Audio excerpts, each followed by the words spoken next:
व्यास जी कहते हैं, सूची का ये वचन सुनकर वे सब महर्षि बोले, अब आप हमें वेदांत सार सर्वस्वरूप अद्भुत शिव पुराण की कथा सुनाइए। सूची ने कहा, आप सभी रोग शोक से रहित कल्याणमय भगवान शिव का स्मरण करके पुराण प्रवर शिव पुराण की, जो वेद के सार तत्व से प्रकट हुआ है, कथा सुनिए। शिव पुराण में भक्ति, ज्ञान और वैराग्य इन तीनों का प्रीतिपूर्वक गान किया गया है और वेदांत वेद्य सद्वस्तु का विशेष रूप से वर्णन है। इस वर्तमान कल्प में जब सृष्टि कर्म का आरंभ हुआ था, उन दिनों 6 कुलों के महर्षि परस्पर वाद विवाद करते हुए कहने लगे, अमुक वस्तु सबसे उत्कृष्ट है और अमुक वस्तु नहीं है। उनके इस विवाद ने अत्यंत महान रूप धारण कर लिया। तब वे सब के सब अपनी शंका के समाधान के लिए सृष्टिकर्ता अविनाशी ब्रह्मा जी के पास गए और हाथ जोड़कर विनय भरी वाणी में बोले, प्रभु आप संपूर्ण जगत के पालन पोषण करने वाले तथा समस्त कारणों के भी कारण हैं। हम ये जानना चाहते हैं कि संपूर्ण तत्वों से परे परात्पर पुराण पुरुष कौन है। ब्रह्मा जी ने कहा, जहाँ से मन सहित वाणी उन्हें न पाकर लौट आती है तथा ब्रह्मा, विष्णु, रुद्र और इंद्र आदि से युक्त युक्त यह संपूर्ण जगत समस्त भूतों एवं इंद्रियों के साथ पहले प्रकट हुआ है, वे ही ये देव, महादेव, सर्वज्ञ एवं संपूर्ण जगत के स्वामी है। ये है सबसे उत्कृष्ट है। भक्ति से ही इनका साक्षात्कार होता है, दूसरे किसी उपाय से इनका दर्शन नहीं होता। रुद्र, हरि, हर तथा अन्य देवेश्वर सदा उत्तम भक्ति भाव से उनका दर्शन करना चाहते हैं। भगवान शिव में भक्ति होने से मनुष्य संसार बंधन से मुक्त हो जाता है। देवता की कृपा प्रसाद से उनमें भक्ति होती है और भक्ति से देवता का कृपा प्रसाद प्राप्त होती है। ठीक उसी तरह जैसे अंकुर से बीज और बीज से अंकुर पैदा होता है। इसलिए तुम सब ब्रह्मर्षि भगवान शंकर का कृपा प्रसाद प्राप्त करने के लिए भूतल पर जाकर बहुत सहस्त्रों वर्षों तक चालू रहने वाले एक विशाल यज्ञ का आयोजन करो। इन यज्ञप्ति भगवान शिव की ही कृपा से वेदोक्त विद्या के सारभूत साध्य साधन का ज्ञान होता है। शिव पद की प्राप्ति ही साध्य है, उनकी सेवा ही साधन है तथा उनके प्रसाद से जो नित्य नैमित्तिक आदि फलों की ओर से निष्प्रय होता है, वही साधक है। वेदोक्त कर्म का अनुष्ठान करके उसके महान फल को भगवान शिव के चरणों में समर्पित कर देना ही परमेश्वर पद की प्राप्ति है। वही सालोक्य आदि के क्रम से प्राप्त होने वाली मुक्ति है। उन पुरुषों की भक्ति के अनुसार उन सबको उत्कृष्ट फल की प्राप्ति होती है। उस भक्ति के साधन अनेक प्रकार के हैं, जिनका प्रतिपादन साक्षात महेश्वर ने ही किया है। उनमें से सारभूत साधन को संक्षिप्त करके मैं बता रहा हूँ। कान से भगवान के नाम, गुण और लीलाओं का श्रवण, वाणी द्वारा उनका कीर्तन तथा मन द्वारा उनका मनन, इन तीनों को महान साधन कहा गया है। तात्पर्य ये कि महेश्वर का श्रवण, कीर्तन और मनन करना चाहिए। ये श्रुति का वाक्य हम सब के लिए प्रमाणभूत है। इसी साधन से संपूर्ण मनोरथों की सिद्धि में लगे हुए आप लोग परम साध्य हो। लोग प्रत्यक्ष वस्तु को आंख से देखकर उसमें प्रवृत्त होते हैं, परंतु जिस वस्तु का कहीं भी प्रत्यक्ष दर्शन नहीं होता, उसे श्रवणेंद्रिय द्वारा जान सुनकर मनुष्य उसकी प्राप्ति के लिए चेष्टा करता है। अतः पहला साधन श्रवण ही है। उसके द्वारा गुरु के मुख से तत्व को सुनकर श्रेष्ठ बुद्धि वाला विद्वान पुरुष अन्य साधन कीर्तन एवं मनन की सिद्धि करे। क्रमशः मनन पर्यंत इस साधन की अच्छी तरह साधन कर लेने पर उसके द्वारा सालोक्य आदि के क्रम से धीरे धीरे भगवान शिव का सहयोग प्राप्त होता है। पहले सारे अंगों के रोग नष्ट हो जाते हैं, फिर सब प्रकार का लौकिक आनंद विलीन हो जाता है। भगवान शंकर की पूजा, उनके नामों के जप तथा उनके गुण, रूप, विलास और नामों का युक्ति परायण चित्त के द्वारा जो निरंतर परिशोधन या चिंतन होता है, उसी को मनन कहा गया है। वह महेश्वर की कृपा दृष्टि से उपलब्ध होता है। उसे सब साधनों में श्रेष्ठ या प्रधान कहा गया है। सुची कहते हैं, मुनीश्वरों, इस साधन का महात्म्य बताने के प्रसंग में मैं आप लोगों के लिए एक प्राचीन वृतांत का वर्णन करूंगा, उसे ध्यान देकर आप सुने। पहले की बात है, पराशर मुनि के पुत्र मेरे गुरु व्यासदेव जी सरस्वती नदी के सुंदर तट पर तपस्या कर रहे थे। एक दिन सूर्य तुल्य तेजस्वी विमान से यात्रा करते हुए भगवान सनत कुमार अकस्मात वहां आ पहुंचे। उन्होंने मेरे गुरु को वहां देखा। वे ध्यान में मग्न थे। उससे जगने पर उन्होंने ब्रह्मपुत्र सनत कुमार जी को अपने सामने उपस्थित देखा।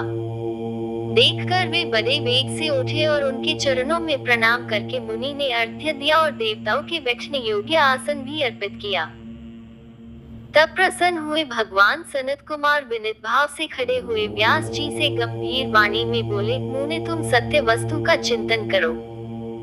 वह सत्य पदार्थ भगवान शिव ही है, जो तुम्हारे साक्षात्कार के विषय होंगे। भगवान शंकर का श्रवण, कीर्तन, मनन, ये 3 महत्तर साधन कहे गए हैं। ये तीनों ही वेद सम्मत है। पूर्व काल में मैं दूसरे साधनों के भ्रम में पड़कर घूमता घामता मंदराचल पर जा पहुंचा और बहुत तपस्या करने लगा। तदनंतर महेश्वर शिव की आज्ञा से भगवान नंदिकेश्वर वहां आए। उनकी मुझ पर बड़ी दया थी। वे सबके साक्षी तथा शिवगणों के स्वामी भगवान नंदिकेश्वर मुझे स्नेह पूर्वक मुक्ति का उत्तम साधन बताते हुए बोले, भगवान शंकर का श्रवण, कीर्तन और मनन, ये तीनों साधन वेद सम्मत है और मुक्ति का साक्षात कारण है। ये बात स्वयं भगवान शिव ने मुझसे कही है। अतः ब्राह्मण, तुम श्रवणादि तीनों साधनों का ही अनुष्ठान करो। व्यास जी से बारंबार ऐसा कहकर अनुगामियों सहित ब्रह्मपुत्र सनत कुमार परम सुंदर ब्रराधाम को चले गए। इस प्रकार पूर्व काल के इस उत्तम वृतांत का मैंने संक्षेप में वर्णन किया है। ऋषि बोले, सुची, श्रवणादि 3 साधनों को आपने मुक्ति का उपाय बताया है, किंतु जो श्रवणादि 3 साधनों में असमर्थ हो, वह मनुष्य किस उपाय का अवलंबन करके मुक्त हो सकता है? किस साधनभूत कर्म के द्वारा बिना यत्न के ही मोक्ष मिल सकता है? विषय महेश्वर का ब्रह्मा और विष्णु को अपने निष्कल और सकल स्वरूप का परिचय देते हुए लिंग पूजन का महत्व बताना। नंदिकेश्वर कहते हैं, तदनंतर वे दोनों ब्रह्मा और विष्णु भगवान शंकर को प्रणाम करके दोनों हाथ जोड़ उनके दाएं बाएं भाग में चुपचाप खड़े हो गए। फिर उन्होंने वहां साक्षात प्रकट पूजनीय महादेव जी को श्रेष्ठ आसन पर स्थापित करके पवित्र पुरुष वस्तुओं द्वारा उनका पूजन किया।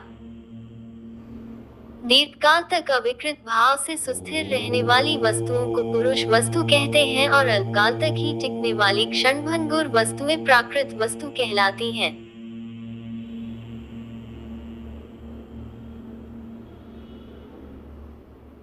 इस तरह वस्तु के ये 2 भेद जानने चाहिए। किन पुरुष वस्तुओं से उन्होंने भगवान शिव का पूजन किया, ये बताया जाता है। हार, नुपुर, केयूर, किरीट, मणिमय कुंडल, यज्ञोपवीत, उत्तरीय वस्त्र, पुष्पमाला, रेशमी वस्त्र, हार, मुद्रिका, पुष्प, तांबूल, कपूर, चंदन एवं अगुरु का अनुलेप, धूप, दीप, श्वेत छत्र, व्यजन, ध्वजा, चवर तथा अन्यान्य दिव्य उपहारों द्वारा, जिनका वैभव वाणी और मन की पहुंच से परे था, जो केवल पशुपति परमात्मा के ही योग्य थे और जिन्हें पशुबद्ध जीव कदापि नहीं पा सकते थे, उन दोनों ने अपने स्वामी महेश्वर का पूजन किया।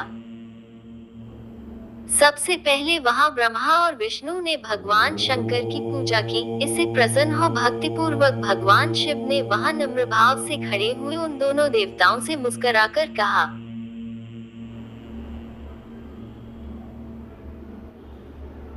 महेश्वर बोले, पुत्रों, आज का दिन एक महान दिन है। इसमें तुम्हारे द्वारा जो आज मेरी पूजा हुई है, इससे मैं तुम लोगों पर बहुत प्रसन्न हूँ। इसी कारण ये दिन परम पवित्र और महान से महान होगा। आज की यह तिथि महाशिवरात्रि के नाम से विख्यात होकर मेरे लिए परम प्रिय होगी। इसके समय में जो मेरे लिंग निष्कल अंग आकृति से रहित निराकार स्वरूप के प्रतीक वेद सकल साकार रूप के प्रतीक विग्रह की पूजा करेगा, वह पुरुष जगत की सृष्टि और पालन आदि कार्य भी कर सकता है।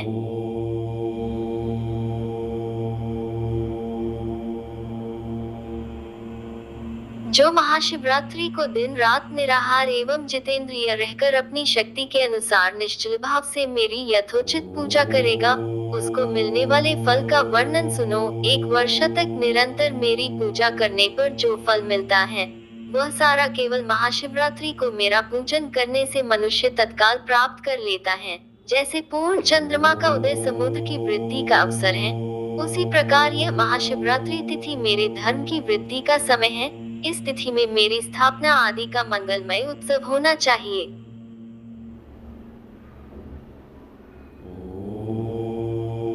पहले मैं जब ज्योतिर्मय स्तंभ रूप से प्रकट हुआ था, वह समय मार्गशीर्ष मास में आर्द्रा नक्षत्र से युक्त पूर्णमासी या प्रतिपदा है।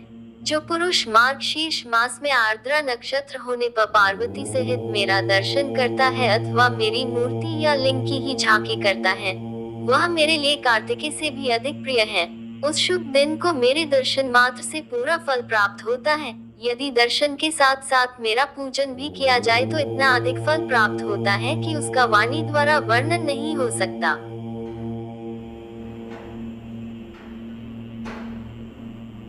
वहाँ पर मैं लिंग रूप से प्रकट होकर बहुत बड़ा हो गया था, अतः उस लिंग के कारण ये भूतल लिंग स्थान के नाम से प्रसिद्ध हुआ। जगत के लोग इसका दर्शन और पूजन कर सके, इसके लिए यह नादि और अनंत ज्योति स्तंभ अथवा ज्योतिर्मय लिंग अत्यंत छोटा हो जाएगा। ये लिंग सब प्रकार के भोग सुलभ कराने वाला तथा भोग और मोक्ष का एकमात्र साधन है। इसका दर्शन, स्पर्श और ध्यान किया जाए तो ये प्राणियों को जन्म और मृत्यु के कष्ट से छुड़ाने वाला है। अग्नि के पहाड़ जैसा जो ये शिवलिंग यहाँ प्रकट हुआ है, इसके कारण ये स्थान अरुणाचल नाम से प्रसिद्ध होगा। यहाँ अनेक प्रकार के बड़े बड़े तीर्थ प्रकट होंगे। इस स्थान में निवास करने या मरने से जीवों का मोक्ष तक हो जाएगा।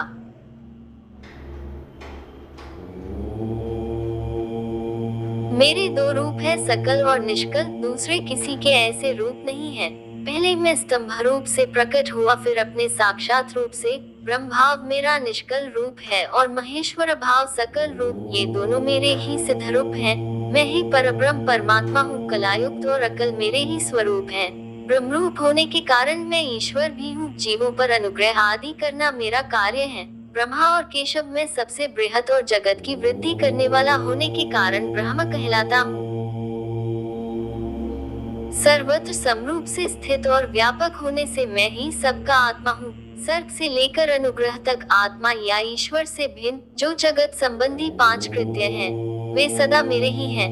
मेरे अतिरिक्त दूसरे किसी के नहीं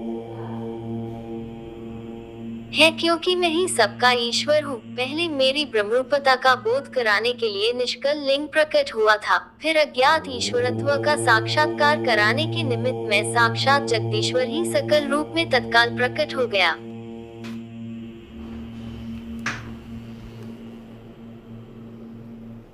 अतः मुझ में जो ईशत्व है, उसे ही मेरा सकल रूप जानना चाहिए, तथा जो यह मेरा निष्कल स्तंभ है, वह मेरे ब्रह्म स्वरूप का बोध करने वाला है। यह मेरा ही लिंग चिन्ह है। तुम दोनों प्रतिदिन वहां रहकर इसका पूजन करो। यह मेरा ही स्वरूप है और मेरे सामीप्य की प्राप्ति कराने वाला है।